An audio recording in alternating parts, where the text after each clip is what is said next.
시카고 방세 시간입니다. 계절은 어느덧 바뀌어져서 여름은 가고 가을이 깊어지고 있습니다. 가을이 깊어진다는 것은 단풍을 보며 낙엽을 보면 압니다. 시카고는 이러다가 금방 또 겨울이 옵니다.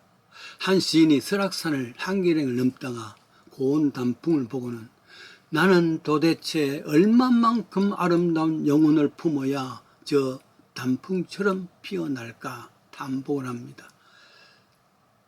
이렇게 한 해도 똑똑하지 못하고 어리석게 지나가는 겁니다.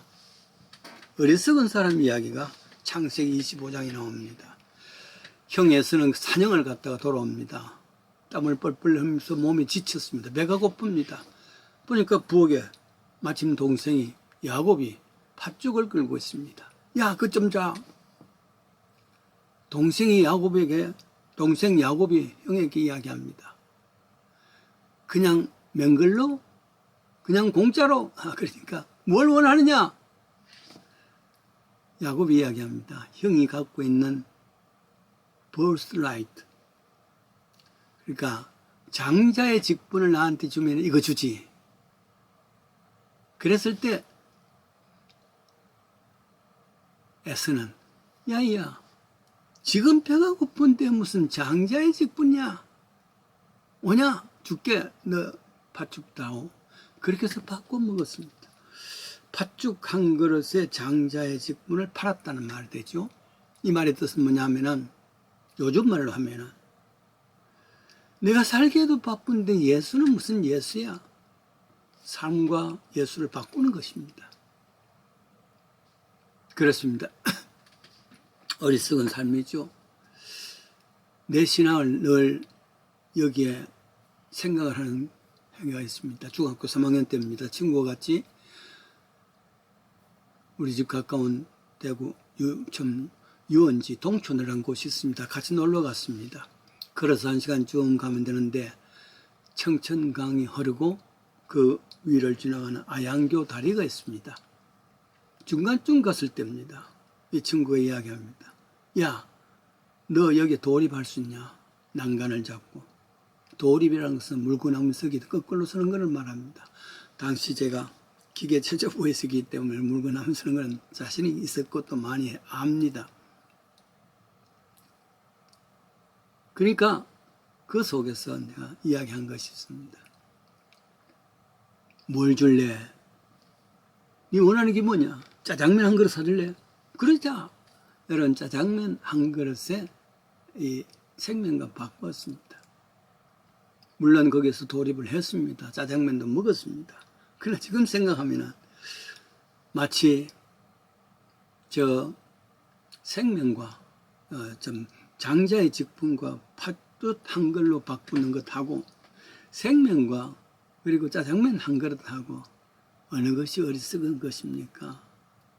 둘 다 어리석지만 후자가 훨씬 더 어리석지 않습니까? 그렇습니다. 신약성경을 신약성경 27권입니다. 그 중에 13권을 쓴 사람이 바울 아닙니까? 그가 마지막 쓴 편지가 제자 디모데에게 보낸 편지입니다. 이때는 바울은 감옥 속에, 로마 감옥 속에 있던 때입니다. 아마도 서기 66년쯤 됐으리라 봅니다. 왜냐하면 이 편지를 받고 난 뒤에 그 다음에 순교를 당합니다. 목배임을 당하죠. 그러니까 그 마지막 편지에 디모데 후서입니다만 얼마나 자기 이야기를 많이 했을 것 아니겠어요? 디모데 후서 4장 9절입니다.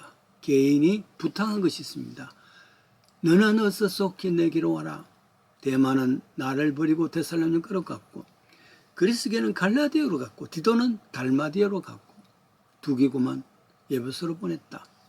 현재 누가만 나와 함께 있다. 네가 올 때 마가를 데리고 와라. 또 드로와 가보의 집에 있는 겉옷과 가죽 종이를 가져와라. 부탁을 했습니다. 순전히 개인적인 부탁입니다. 이 글에 나오는 편지 내용 중에서 드로아는 도시 이름이고 가보는 이 도시에 사는 유력한 부자 크리스천입니다. 아마도 바울의 친구일 것입니다. 드로아는 흑해에서 지중으로 나가는 길목의 항구 도시입니다. 바울은 이 도시와 연관이 참 많습니다. 일찍이 바울이 이곳에서 동쪽 아시아로 가려고 기도하고 준비하고 있었습니다. 그런데 서쪽 마케도니아에서 한 청년이 꿈에서 나타나서 우리를 도와주십시오 해서 그때부터 동쪽이 아니라 서쪽으로 가서 그 기독교가 유럽을 다 하고 다시 또 동쪽으로 오는 그런 사건이 됐죠. 서쪽으로 먼저 가져갔단 말이죠. 1870년대쯤 독일의 유명한 고고학자 슐리바라는 사람이 있습니다. 이곳을 일일이 다 파헤쳤는데 여기에서 옛날 일리어드, 오디세이가 나오는 배경인 여러 유적들을 발굴해냅니다. 그 중에서 바로 이 드로아가 트로이 전쟁이 있었던 그 장소라 하는 것을 알게 됩니다. 정확히 트로이 성이 있었던 곳이란 말이죠. 이곳에 바울은 선교 여행을 끝나고 난 뒤에 예루살렘으로 갈 때 잠시 들렸던 때가 있습니다. 아마도 며칠이 있었을 겁니다. 그때도 바로 이 드로아 친구 집에서 며칠을 보냈습니다. 그러다가 이 며칠을 보내면서 아마 갖고 있던 여러 가지 자기 짐을 맡긴 줄 압니다. 그리고 여기서 숙식을 했을 뿐만 아니라 집회도 가졌습니다. 그러니까 이 가보의 집은 바울에게는 여러 가지 의미가 있습니다. 그 집회 가운데서 큰 은혜를 받을 수 있었는데 그만 한 사람 유두거라는 청년 때문에 떨어져 죽었단 말이에요. 너무 피곤해가지고 아마 그랬을 줄 압니다만. 그러니까 집회 가운데서 은혜가 아니라 대신에 큰 사건이 나는 장소이기 때문에 늘 기억합니다. 이런 사도 바울의 마지막 편지, 디모데에게 보낸 편지를 생각하면서 몇 가지 생각하는 게 있습니다. 첫째는 노 사도의 마지막이 참 쓸쓸하구나. 하나님의 종의 마지막이 참 외롭구나. 고독했구나. 그렇습니다. 모두가 그의 곁을 떠났습니다. 오죽하면 마가를 좀 데려와 줄래? 사람이 그리웠습니다. 얼마나 외로웠으면 디모데에게 빨리 오라 독촉까지 했습니다. 두 번째 생각할 수 있는 것은 노 사도의 재산입니다. 기적도 많이 일으켰고 또 많은 역사가 있었기 때문에 주위에서 그를 돕는 사람이 많았을 것이고 어쩌면 그것을 통해서 재산을 많이 만들었을 텐데 그게 아니라 남긴 재산은 어떤 면에서 가죽 종이에 쓴 성경과 그리고 또 겉옷 이 정도밖에 없단 말이죠. 이게 어떤 면에서는 전 재산인지 모릅니다. 감옥에서 추위에 떨고 있습니다. 그러면서 상상할 수 있던 것은 어수선히 옷이라도 갖고 하나 가죽 옷을 뿐만 아닙니다. 그러한 어려운 상황 가운데서도 영적인 사모함, 말씀을 그리워해서 성경을 갖고 오라 그런 말 아니겠습니까? 세 번째는 이 글을 쓰면서 드로아에 있었던 부흥회를 기억했을 줄 압니다. 드로아에 있었던 부흥회는 어떤 부흥회였습니까?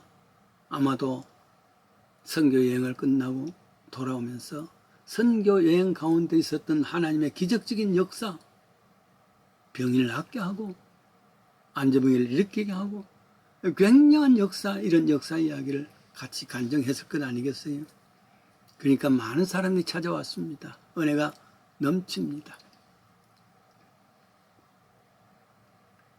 근데 거기에 유두고라는 사람이 있습니다. 유두고는 그 당시에 아주 많이 있는 이름입니다. 지금 말하자면 개똥이 정도. 그 유두고라는 청년이 아마도 이 가보의 집에 머슴 중에 한 사람이 많은 머슴이 있을 텐데 머슴 중에 일꾼 중에 한 사람이었는데 그날 하루 종일 일하고 난 뒤에 그 다음에 집회에 참여를 했기 때문에 굉장히 졸렸겠지요. 더더구나 얘는 창문에 걸터 앉았습니다. 그러다가 떨어져서 죽었습니다.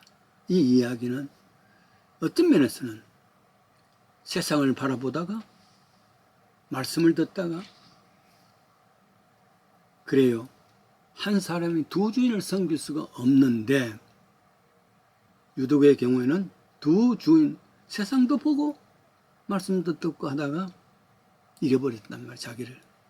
그래서 아마도 사도 바울이 옥중에서 마지막 편지를 보낼 때 유두거가 생각을 났을 줄 압니다.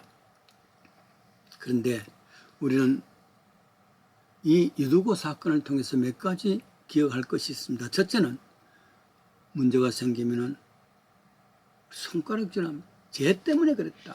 얘 때문에 그랬다. 많은 사람들이 거기서 문제가 일으킬 겁니다. 괜히 사람들이 모여가지고 뭐 야단하더니만 이렇게 됐다. 왜 집을 빌려줘서 이런 야단치는가?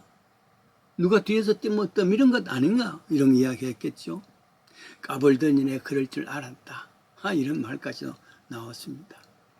불평이고 왜 거기 앉았는가? 이런 원망이고 이런 것이 얼마든지 나올 수가 있습니다.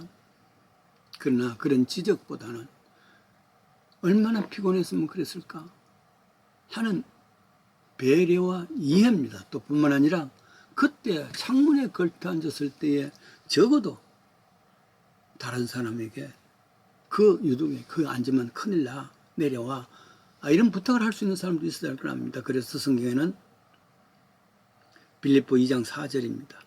각각 자기 일을 돌아볼 뿐더러 또한 각각 다른 사람들의 일을 돌아보아 내 기쁨을 충만케 하라. 다른 사람의 일을 돌아보아 내가 은혜를 받기 위해서 소망하고 그리고 그게 집중을 하는데도 불구하고 다른 사람도 돌아봐야 합니다. 떨어져 죽을 수밖에 없는 상황. 세 번째입니다. 그래서 사람들로부터 얼마나 많은 지적을 받고 얼마나 많은 불평을 받고 했을 텐데 이 모든 걸 싹 없어지는 것이 있습니다. 뭐겠습니까? 바울이 내려가서 그 사람에게 기도하고 그가 일어나서 무슨 말이에요? 모든 것을 덮을 수 있는 것은 부활이라. 예수님께서 최후의 모든 것이 다 없어졌습니다. 매 맞고 가시관 쓰고 피 흘리시고 드디어 죽음으로 끝났습니다.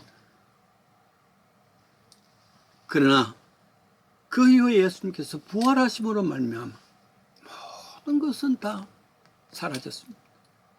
모든 의심 걱정도 다 사라졌다는 말이죠. 그런 의미에서 기독교 신앙은 바로 이 부활에서 시작되지고 그 부활이 기준이 된다는 말이죠. 이 부활의 신앙 확실히 붙잡고 살아가는 믿음의 백성들 됩시다.